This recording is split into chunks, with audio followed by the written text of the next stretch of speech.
Kira, Jeff, what's happening? how are you? I'm good.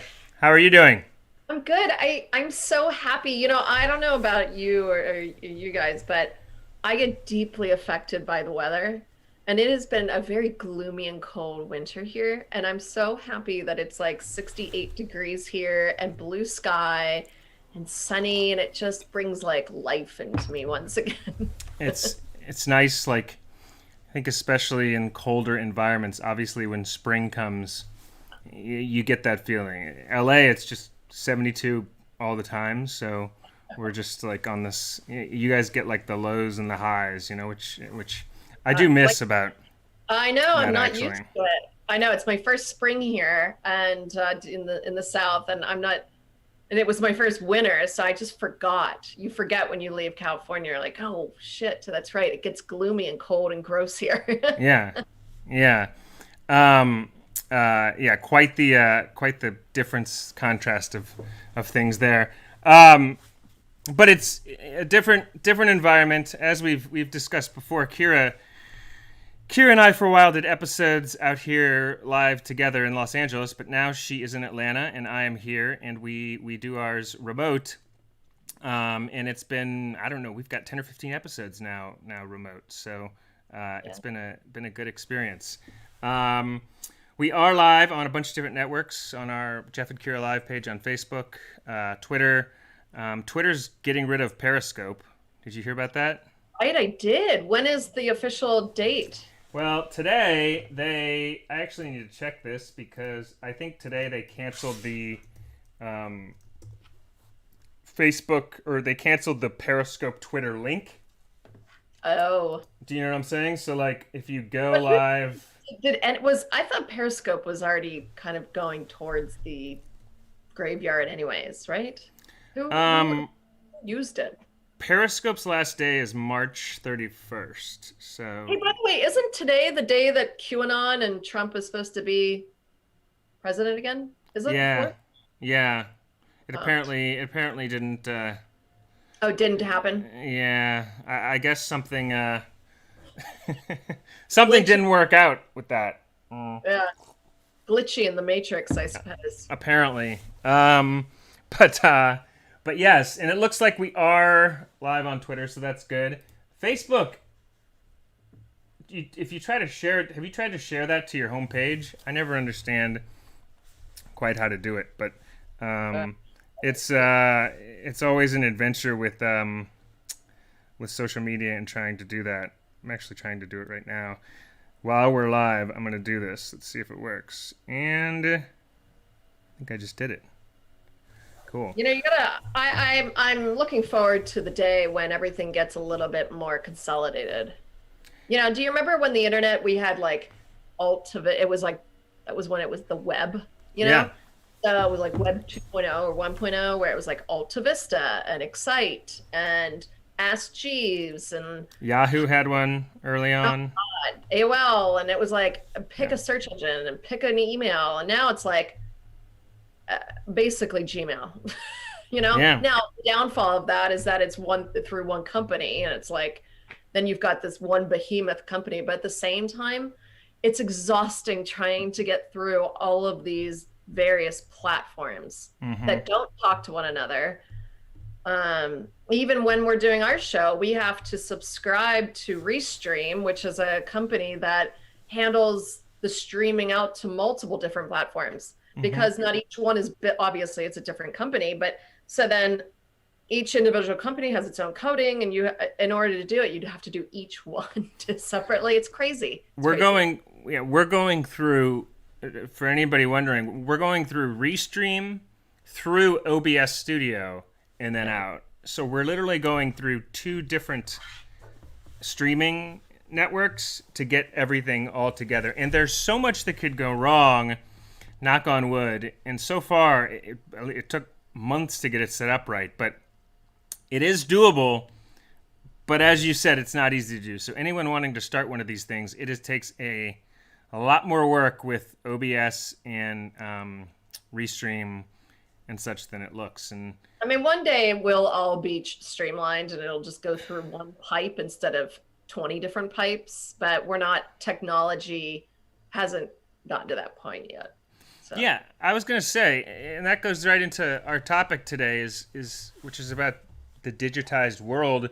Do you yeah. think that I think that we're gonna look back in years to come and remember when all of these social networks were hard to get together online, and you had to go through this complicated process, and all of that in 10 years is going to look like the olden days. It's going to look I like think the we'll like be laughing. We'll have like the future memes of like, do you remember when you were shadow banned on Instagram? yeah, yeah, yeah, Oh, and that won't even exist. And that's why everyone gets so worked up about it. And it's like, guys, it's all evolving. It's not going to last. Look at MySpace. It's a perfect example, where behemoth, and then all of a sudden that's how the internet is. It changes every single day. And I think that's why I always liked it, because um, no one's an expert.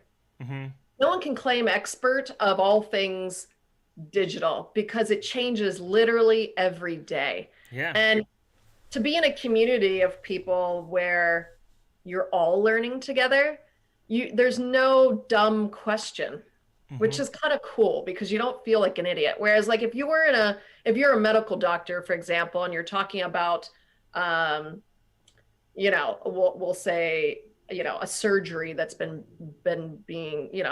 conducted for centuries. um, you don't want to be the you know newbie trying to like, oh well, how do you use this instrument? It's not like that. And in the internet and digital world, there are no dumb questions, and it makes me feel good, because then I always feel like, okay, I don't feel like an idiot asking this because nobody knows, or everyone's just learning on the fly. yeah. I think that's very true, and I think that it's good that there aren't any dumb questions about it because, as you said, we're all trying to learn, and it kind of brings into the topic of what we're going to get into today, which is cryptocurrency and NFTs and so on and so forth, and just how the whole everything's going digital, and it takes everyone a bit to wrap their head around everything that's happening, just especially in regards to, like, if you look at what's happening with NFTs, which is non-fungible tokens. You and I were discussing earlier. It's really going to change the way. It's going to change the business. It's going to change art. It's going to change, commerce and everything. Really, long term, it's going to really affect. And you and I were talking a moment ago to explain. I mean, there's cryptocurrency and then there's non-fungible tokens, and these non-fungible tokens, from what we've said and come to understand, is you can. And by the way, what we're saying right now looks like Al Roker on the show when somebody in 1985 said, "Can you explain internet to them? Like, Yes. can you explain the internet?" And Yes. so this is me right now explaining non-fungible tokens. So in 30 years, people can laugh at me like, I think this is what those non-fungible tokens. So you guys can laugh, but wait 30 years and then laugh at this. So No, it'll be so quick. You'll yeah, be laughing about yourself in 6 months. That's how quick this is. It's yeah, not as like slow as like Web 2.0. And I yeah, think to your point, you know, um, all of these terms like blockchain and crypto, anytime I heard the word cryptocurrency, I wanted to like throw up, because I was like, I can't. My yeah, brain can only handle so much a day. I can only learn so much. Like I've got all these platforms, and I'm just like, my head is about to explode, and you're going to add in cryptocurrency? Like, no. And I've always been like the majority of people who are like, I don't have time to learn about crypto. It's not really in my mainstream world. It's not changing my world right now. I don't need to learn it. But problem with thinking that way is that you will always be then um, part of the mainstream. Now, if you want to get in on something before it becomes the internet, that would be this time right now. And that's why I've had a couple people reach out to me and said, hey, because I just launched a 3D virtual art gallery. And they're like, hey, do you know anything about NFTs? You should really start researching about them and start minting your stuff. And I'm like, I'm sorry, are you talking in English? Because I don't know anything that you're talking about. NFTs and blockchains, but it's so funny because these terms that we use are very similar to when the internet started, where it's like, what a world wide web and search engines and I mean all kinds of terms that we were like, oh my God, what is this stuff? You Back in know, the whereas day, they were like automobiles. He's driving one of those automobiles. Like what? right. What is And that that's all where about? and that it takes a little bit. Your brain doesn't want to like it makes me squirmy to learn something like this new because I feel very uncomfortable and like almost vulnerable because I'm like, I want to know everything there is to know about this thing so that I don't sound dumb. But the problem is, this is pre-web Hmm. stuff right now, and it's like before the internet hit its boom is where we're at right now in NFTs and all this cryptocurrency stuff. So it's Yeah, like get in now because in literally, and we're not talking a year from now, we're talking like the future's happening now, yeah. this current moment, um, because you will be left amongst the rest of everyone just trying to learn all these new terms. So, So the best time, and we're all, well, a lot of us are not very well informed on this now. So now is the time to get in. I think is the bottom line, and um, it's good to ask questions. So I think in the most elementary way, the best way to sum this up is NFTs are it's like it's a digital currency in the way where, like, say for example you wanted to buy art or music or real estate. In the fungible world you have the Mona Lisa, a painting, but in the non-fungible token world you buy, this is again Al Roker explaining the internet, you buy a piece of the Mona Lisa and you own it digitally, correct? Is that? yeah, I mean, Grimes, I'm sure everyone knows Grimes.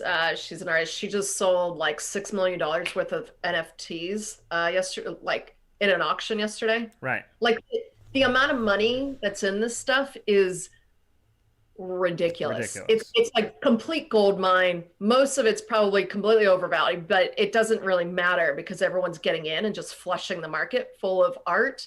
And the cool thing about it is that you own it. So what's the difference between um, owning a piece of art? Let's say you own a Picasso, Mm-hmm. or you have a poster of a Picasso. That's very different, right? The poster cost you $20.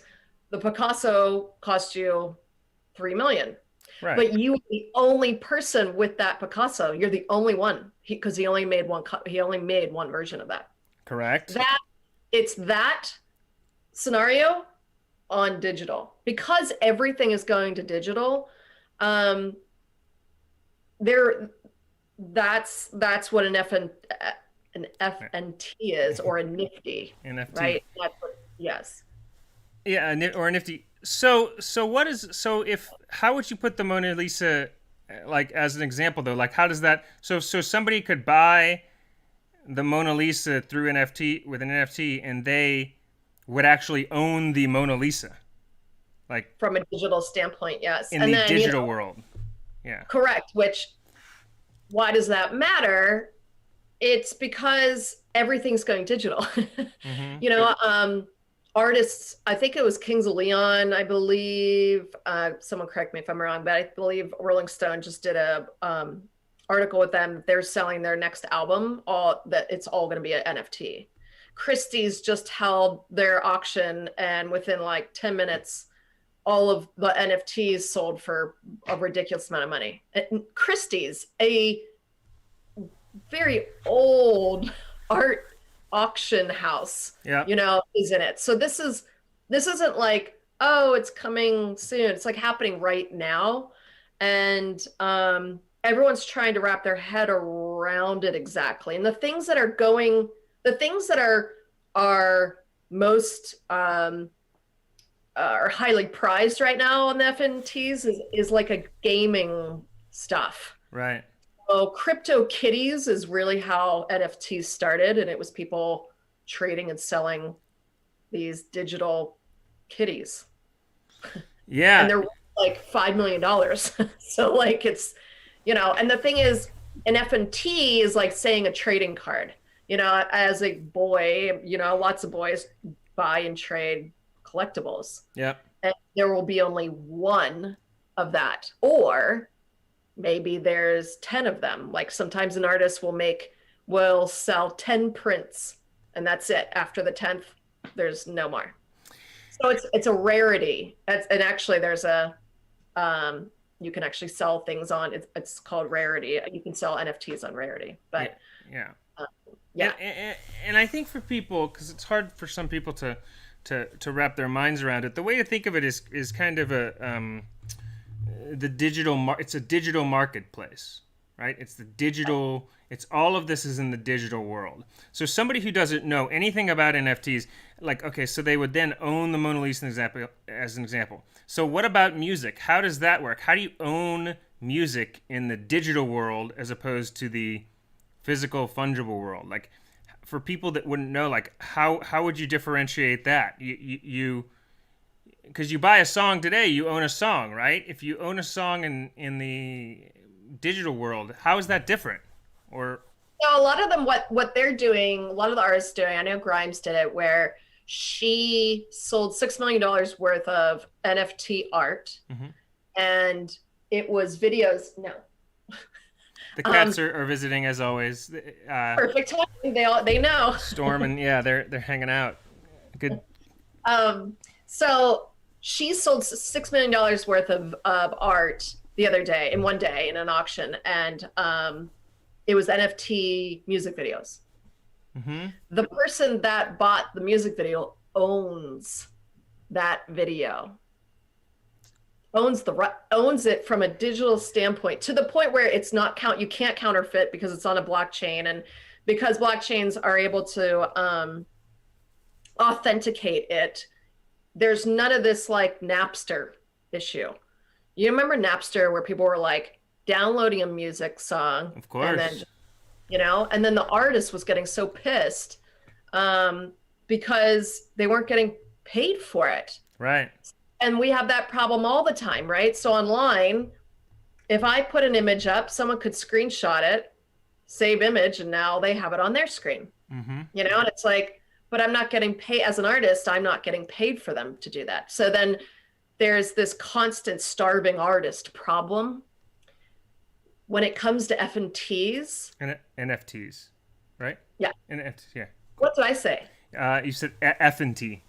NFTs, sorry. Yeah, NFTs. Yeah. There's a whole digital history of every single transaction. So there's no counterfeit whatsoever that can happen. One. Two, when you sell or trade a piece of art or song or anything digital, the artist gets a royalty from it. Right. Always. That's huge. Yeah. That's game changing for all artists, because now they'll actually be able to not be starving anymore. So in the music industry, this idea of burning CDs and stuff and steal, like that won't even exist. That'll all go away because And the artist will get finally the royalties that they deserve for every purchase. For every single purchase. And as an artist, you could come out with one song. Like, let's say you're Paul McCartney and you're going to create one song, and only one person can own that song. And you put it on a blockchain, you mint it, and you put it on, and it's an NFT, and you auction it off. Do you know how much money that thing would go for? A person would own just that song. They would own that song. Like, wow. They would own, it'd be millions, tens of millions of dollars. And that is what's going on. So Yeah. Banksy is getting involved. He has a ton of his art, but then people will trade it and then they'll add their own version to stuff. So that's where it's like, or it's a very fluid thing right now, and I am definitely by far not an expert. I myself am just learning about it, and As am I. Like as we all are. I think the best way to see it is that the way to keep thinking about it is the digital world. It's in the this is the online world. Like you can buy right, now real estate. Like you can buy, and people you think to yourself, well, how do you buy real estate? Because you actually need somebody saying like you need land. Like if you buy real estate, you buy real estate in the physical world. They're buying real estate in the digital world now. That's going to become a whole world of things. Like yeah, you remember that what was that game called? I actually played it for a bit. It was kind of fun. It was like a digital world. It's like Sims, but like not. Sims, Sim Yeah. City. No, it's not Sims, but it was something else. I can't remember the name of it, but it's very similar in the sense that, um, you know, I have a screen in front of me, and I have a TV in front of me, and then I have my phone in front of me. This is all screens, Mm-hmm. and what we put on our screens is art, right? So, like, whatever comes up, whatever background you want on your screen or your TV, I mean, it's all going that direction anyways. It's already here, Right. you know? So, how cool would it be to showcase your artwork that you bought on your screens? Because that's going to be your digital art gallery. Yeah, it's incredible, and that's where things are going. And then we have Michael Fontaine and Lee Miller in here, and Michael says Minecraft. Is that the game you were thinking of? No, not Sims, Minecraft. not Minecraft. I have to look it up. Hold on. Okay, cool. He's asking. He mentioned It's an old Banksy's. thing.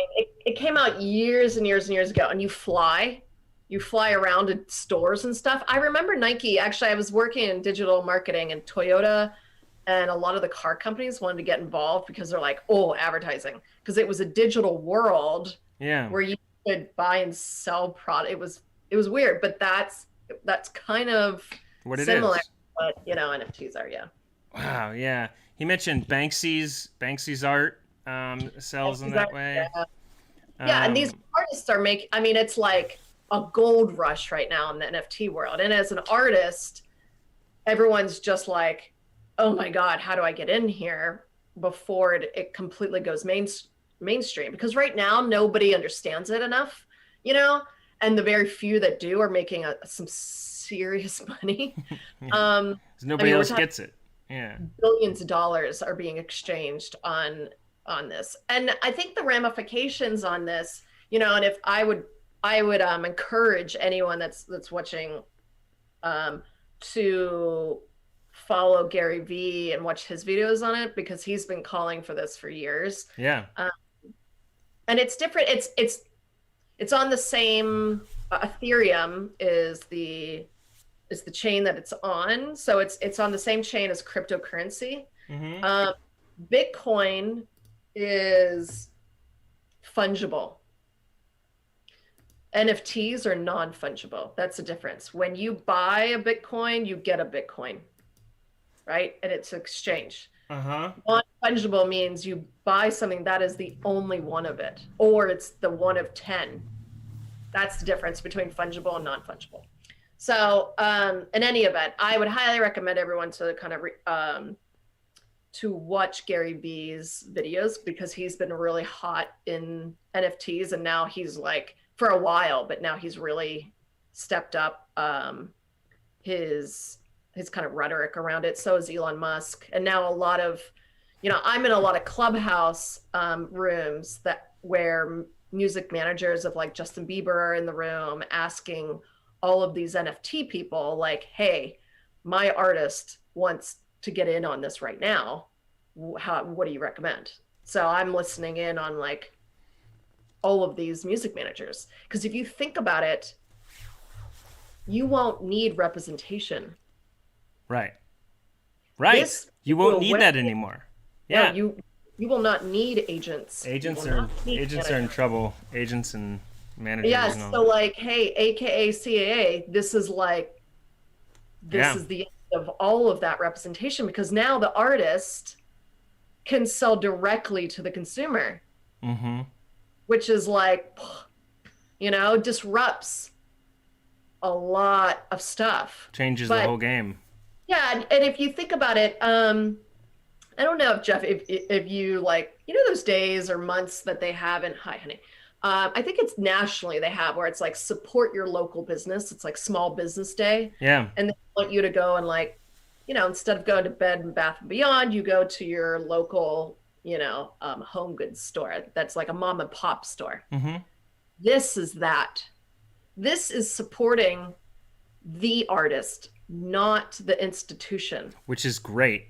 which is like, oh my fucking God. That's the whole point of like Yeah. Burning Man Yeah. and, all of that stuff where it takes out the corporate greed and it's an exchange between people now. Yeah. And I mean, we're talking some serious disruption when you're talking like that. And just in the grand schemes of everything going digital, and Gary Vee talks about this, where, um, there won't be a need for the World Bank Yeah. and It's what that looks like. wow. And the thing is, countries like China and Russia and the US they haven't really gotten their hands around this. I mean, they're just realizing what social media does. Do you know what I Right. mean? Right. Yeah. It's true.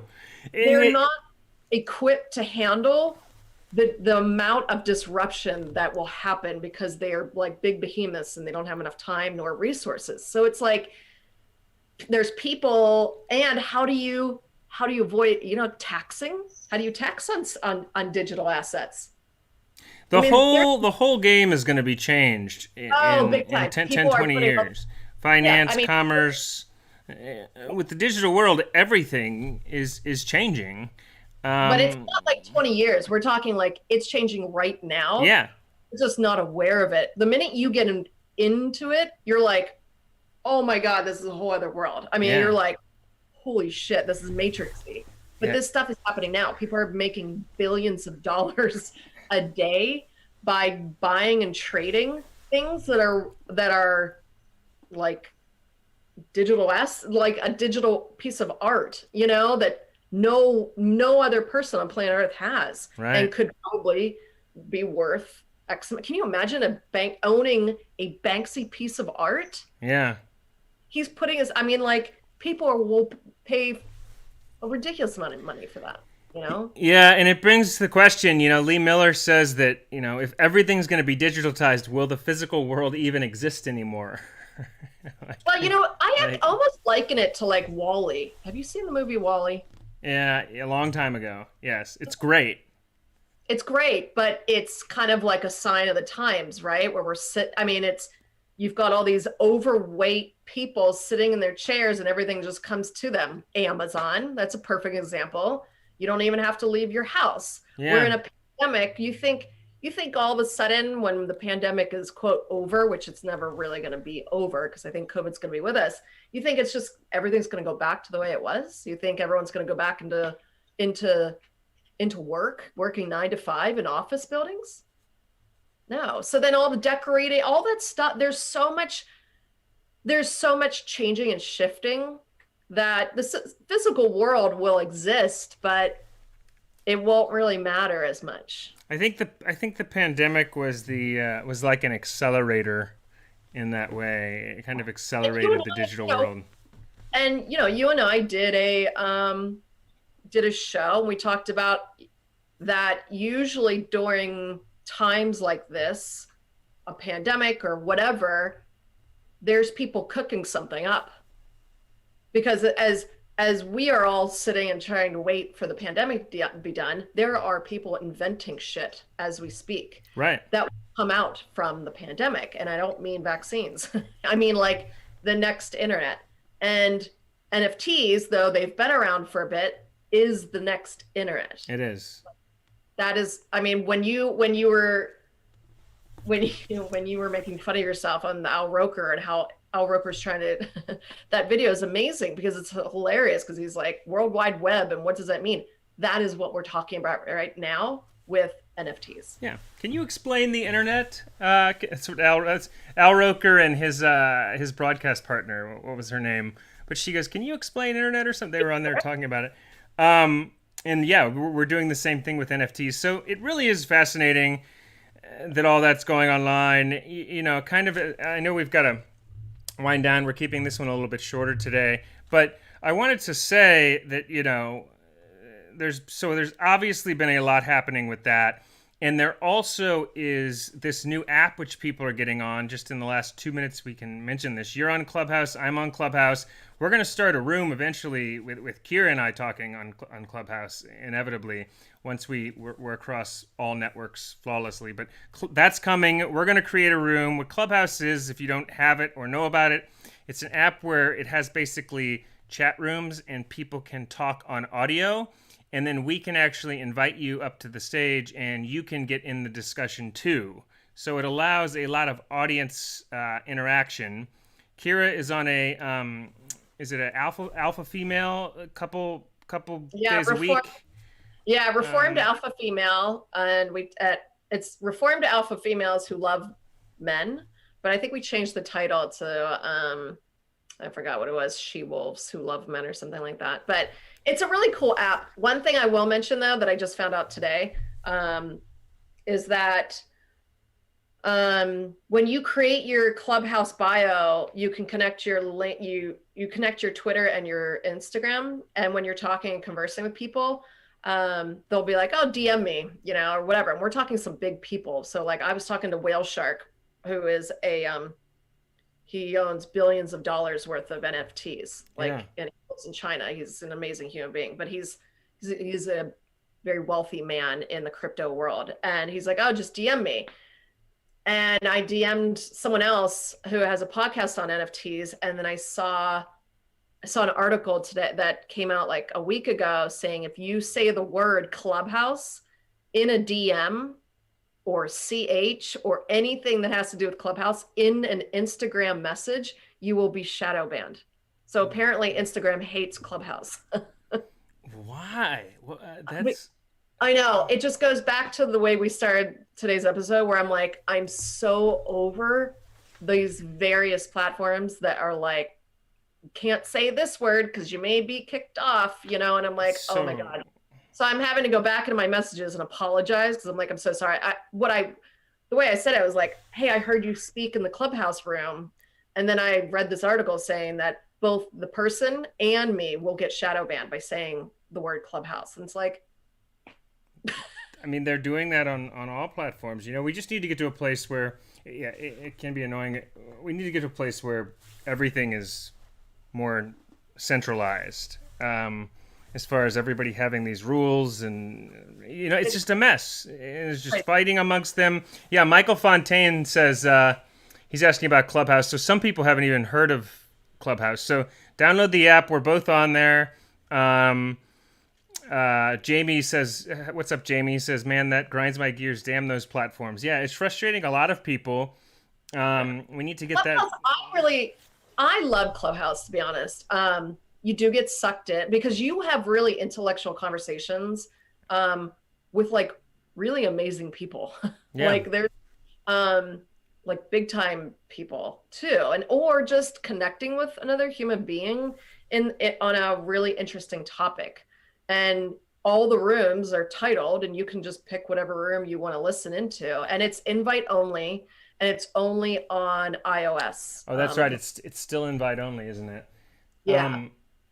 Well, one thing, just the last thing on it too, is a lot of people have wondered what's the incentive? What is Clubhouse doing differently from a lot of other new apps that have come out? And my summation of it is it does two things really well. It does the audience interaction really well. Nobody's done that as well as Clubhouse was, where people can come up and join and interact. It's only audio, but it's still done so well, and their interface is really well done and really like simplistic, like Apple level simplicity.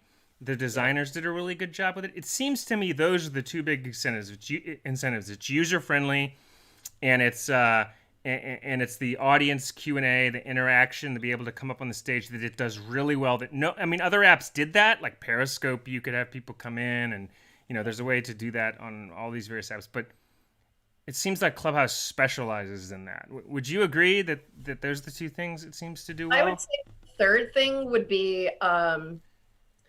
it's I've been in some rooms where there's like, some people arguing, but it's really actually, I think it's way better than Twitter in the sense that Twitter gets into the mud and it Yeah. just turns into like a mudslinging. You don't see that in Clubhouse. It's very respectful and it's a very open dialogue where, I mean, I do rooms with men who are talking about like, all kinds of things that happen in their life and they don't know me and I don't know them, but it's a safe environment in that room. And I'm not saying all rooms are like this, but I'd say I haven't been in a bad room where it's like, oh my God, but you can leave the rooms if you want. And I think it's honestly the next social media. I think this Clubhouse? is where social media is going, is this respectful discussion to open up people's perspectives on things. And well, I would hope so. I think. By the way, did you see? Sorry, it brings my. Alec Baldwin canceled his Twitter account last night. Did you see that? He said he was canceling it and then I don't, he keeps going back on it. And then He you're went like, on he went on Instagram and said he deactivated it because everybody who's on there is an asshole who got a degree in assholiness. which is fair because honestly, Twitter used to be the like, oh, you get to like talk back and forth. It's now just like, Yeah, it makes my brain hurt. I feel like shit after I'm on Twitter. I have a hard time with Twitter I because love it. everyone's really pissy Yeah. and like they just want to one up. And I think everyone's kind of waning on that like culture. Everyone's a little sick of that shit now. Hmm. Clubhouse is the next thing of like, hey, can we just sit down and have a conversation about dating advice or oh my God, they have every topic possible. And I create rooms, you can create a room if you're a member and you talk about whatever. And it's actually really, it's a little bit more higher brow than Twitter, is what I would say. And Yeah. Twitter hates Clubhouse. They like talk shit about Clubhouse all the time because they're like, oh, they're elitist. And it's like, you know what? It's not such a bad thing to have like decency when you discuss things. But here's the Like thing: Twitter doesn't like it, and a lot of the media people do not like it very much. yeah, because Um, it takes away their own clout as like I'm so and so. It's like nobody cares who you are. I think You it. know, I think that's part of it, and I think it's that our culture has gone into, especially in media, where it's all about causing the drama and the conflict. right. That's their job, so they want that happening. But a peaceful, good environment with smart interactions isn't good for business. Right. Sadly, even though it's what The people other thing want. is there's no advertising in Clubhouse. Right. It helps individuals. Yeah. So you can say, hey guys, I just launched I have met so many amazing people, entrepreneurs, and I mean like some seriously baller people on there that are like so open and so willing to help. And I'm like, my God, thank God humanity's back. We can actually like connect and converse and like connect with people that you'd never have an opportunity to talk with before, be in a room with, Yeah. you know? Yeah. It's really quite it's really quite astounding to be honest. I enjoy it.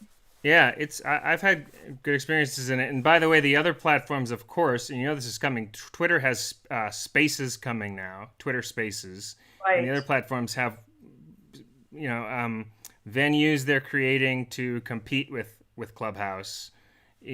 As when Instagram came around, people had to like create stories and such and different they're all competing with each other. So when a new thing comes up, they all get it because they have to stay in the market for that. Well, So what's funny is we only know Instagram stories, but what a lot of people don't realize is they stole that from Snapchat. right, people And forget where's, that it was where's, originally Snapchat, where's Snapchat? and it wasn't it though. The stories were originally on Snapchat. Yes, before Instagram. but who remembers that and who gives a shit? Right. That's the thing. That's why the digital world is so quick that you're like, what? Snapchat was like the be all end all. Now, like nobody gives a shit anymore because Kendall Jenner basically dug its grave, Well, by saying, it was Snapchat. it was Snapchat, and then TikTok kind of took over for Yep. Snapchat. And Snapchat's that's still why trying. when I say, the future's now, it is because digital moves so much quicker than like the evolution of a car, you know? It's like right now things are happening. So, when Al Roker was talking about the internet, we laugh about it today. This will be like, we'll be laughing about this conversation like 6 months from now because that's how quick the world moves in this type of industry. Yeah, it really is. It's true. And Alicia Shepard says, as we wind down, she says Instagram itself has publicly stated that it has the right to turn on your camera anytime at once in order to record your personal data. Did you know that? I It, wouldn't be surprised. wow, that's wow, Alicia. That's interesting. Um, yeah, but it's really interesting where all this is going. The world is being digitized. It's especially commerce and economics and such are led by this crypto and NFTs and such. Crypto's been around how long now? Crypto's been around for what, 10 years, Oh, I think it's been longer than that. I mean, I know 20 people that years? it's been a while, but what's nice about it is it's actually bringing the power back to the people. That's what Mm-hmm. NFTs are. It's bringing the power back to people. That's what, when we talk, when, Alicia was saying about Instagram works in a black hole. We have no idea what they're going to do. We don't know Mm-hmm. what data is going to be. We feel like we're kind of locked in a cave. We don't know how any of these companies work, and they're just taking our data and collecting it and doing whatever they want with it. Whereas when it comes to crypto and it comes to NFTs and all of this stuff that we're talking about, it puts the power back into the individual. And that is the most disruptive thing this entire world will ever see. I mean, we're talking like Gary Vee says it's like World War III. And I don't mean it in like a disaster way, but none of these countries understand that what is truly happening right now is that we are now, as people of a planet, taking back the power from all these companies that have, that owned us. Now we're doing it all ourselves. We're making our own currency. You can make your own token of your own currency. I mean, Power to the people. Let's bring power to power the back to the people. individual. Yeah, yeah. Yeah, cool. Cheers. Well, this was great. I know we both got to jump, keeping a little shorter today. We'll be back next week. This was episode 56. Thank you guys, Jamie, Alicia, Lee, Michael. We've got some people in here chatting for tuning in. Here at Jeff and Kira Live, we're the future, and the future is Jeff and Kira Live. Kira, anything else in wrapping up, or good to No, go? the kitten is wanting to say hi to everyone because she's all over me. And tell them her name. So there's Storm Uh, and Storm and Ivy. This one is Storm, and she always likes to say hi to Jeff. I think she misses Jeff. So, Storm and Ivy. We'll tell them hi. Lee says yeah. it was a good episode. Thank you, Lee. We Hey, appreciate that. So um, we'll be back next week, episode 56. yes. Thanks, Kira. Bye. See you next week. All Later. right.